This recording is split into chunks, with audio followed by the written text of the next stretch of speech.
서울교회 한적한 공원묘지. 낙엽이 구르는 언덕길을 천천히 오르는 노인이 있습니다. 75의 나이, 정태윤.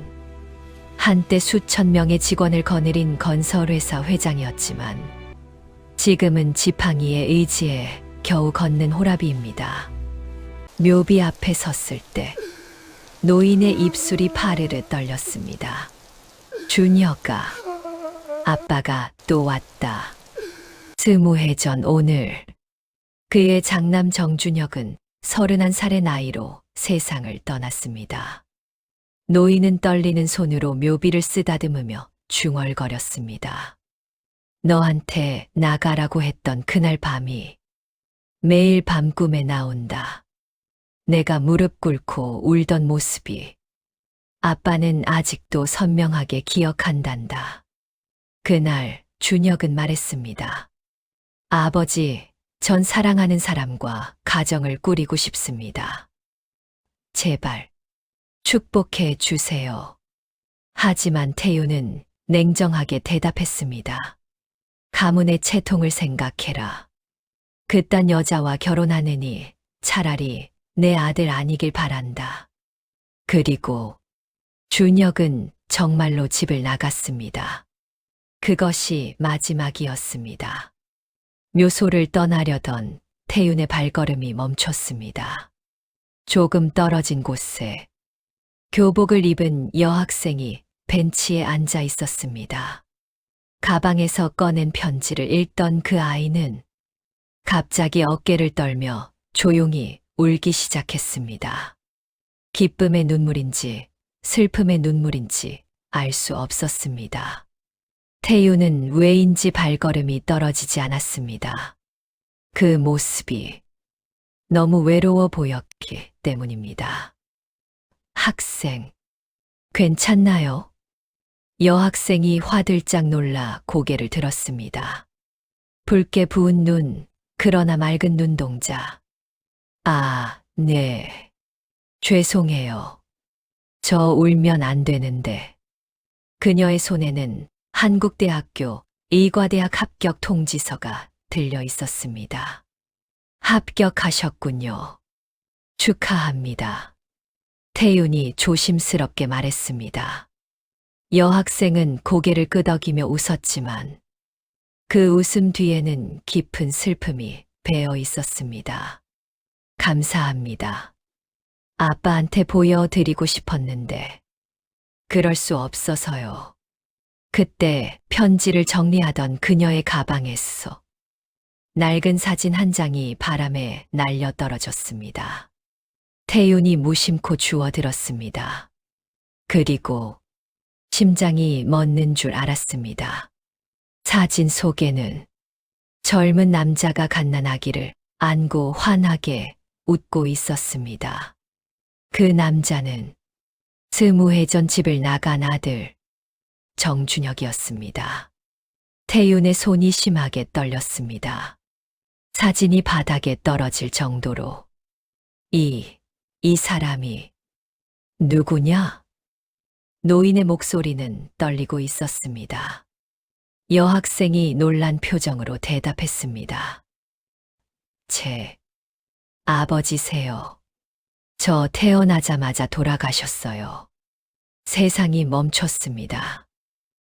그럼 너는 정아은이요. 아버지 성을 따라서요. 태윤의 다리가 풀렸습니다. 벤치에 주저앉을 수밖에 없었습니다. 하은이라고 했나? 네. 근데 할아버지는? 하은이가 떨리는 목소리로 물었을 때 태윤은 고개를 떨구고 흐느꼈습니다. 나는 정태윤이다. 내 친할아버지란다. 초겨울 바람만 불던 묘지에 두 사람의 울음소리가 길게 퍼져나갔습니다. 하은은 태윤의 집으로 왔습니다. 하지만 대저택 안의 분위기는 살얼음판이었습니다. 아버지, 정신 차리세요. DNA 검사도 안 해보고 어떻게 믿을 수 있습니까? 둘째 아들 정준석이 차갑게 말했습니다. 형수는 어디 갔는지도 모르고 저 애가 정말 형 딸인지도 확실치 않잖아요. 태윤이 주먹을 불끈 쥐었습니다. 준혁이 얼굴을 그대로 닮았잖아. 눈만 있으면 다 보이는데 무슨 소리냐. 그래도 법적으로 확인해야죠. 회사 지분 문제도 있고. 그 말에 하은이 조용히 일어섰습니다. 제가 나갈게요. 처음부터 제가 올 곳이 아니었나 봐요. 태윤이 황급히 하은의 팔을 붙잡았습니다. 안 된다. 이 할애비가 지킬게. 이번엔 꼭 지킨단다. 하은의 눈에서 눈물이 주르륵 흘러내렸습니다. 할아버지, 저 이미 혼자 사는 게 익숙해요. 괜찮아요. 그 순간 태윤은 깨달았습니다. 이 아이가 얼마나 많은 거절을 당해왔는지, 얼마나 많은 문전박대를 견뎌왔는지. 미안하다. 이 할애비가 정말 미안하다. DNA 검사 결과는 일주일 뒤에 나왔습니다. 친자 확률 99.99%. 하은은 정준혁의 친딸이 맞았습니다. 그날 밤 태윤은 서재했어. 오래된 서랍을 열었습니다. 그곳에는 20해 동안 보지 못했던 준혁의 마지막 편지가 있었습니다. 당시에는 읽지 않았습니다. 읽을 용기가 없었습니다. 하지만 이제는 읽어야만 했습니다. 아버지께 편지를 쓰는 손이 떨립니다. 아버지는 제게 늘 이렇게 말씀하셨죠.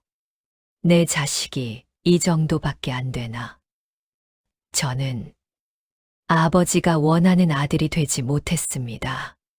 공부도 사업도 인맥도 모든 게 부족한 아들이었습니다. 그래도 저에게도 사랑하는 사람이 생겼습니다. 그 사람과 함께 작은 행복을 꾸리고 싶었습니다. 하지만 아버지는 제 선택을 받아들이지 않으셨고, 저는 집을 나왔습니다. 이제 곧 아이가 태어난다고 합니다. 제 아이입니다. 딸이래요. 아버지께 한 번만 더 용서를 구하고 싶었지만, 제게 그럴 자격이 있을까요? 아버지, 이 편지가 언젠가 아버지께 전해진다면, 마지막으로 한 가지만 부탁드립니다. 제가 이 세상에 없더라도, 제 딸만큼은 부디 지켜주세요. 아버지가 못 받아주셨던 사랑을 제 딸에게는 주실 수 있기를 간절히 바랍니다. 죄송합니다. 그리고 사랑합니다. 준혁 올림. 편지를 다 읽은 태윤은 책상에 엎드려 통곡했습니다. 준혁아, 미안하다. 아빠가 미안하다. 늦었지만 이제라도 지킬게. 내 딸은 내가 목숨 걸고 지킬게. 며칠 뒤 태윤은 조용히 하은의 방문을 두드렸습니다.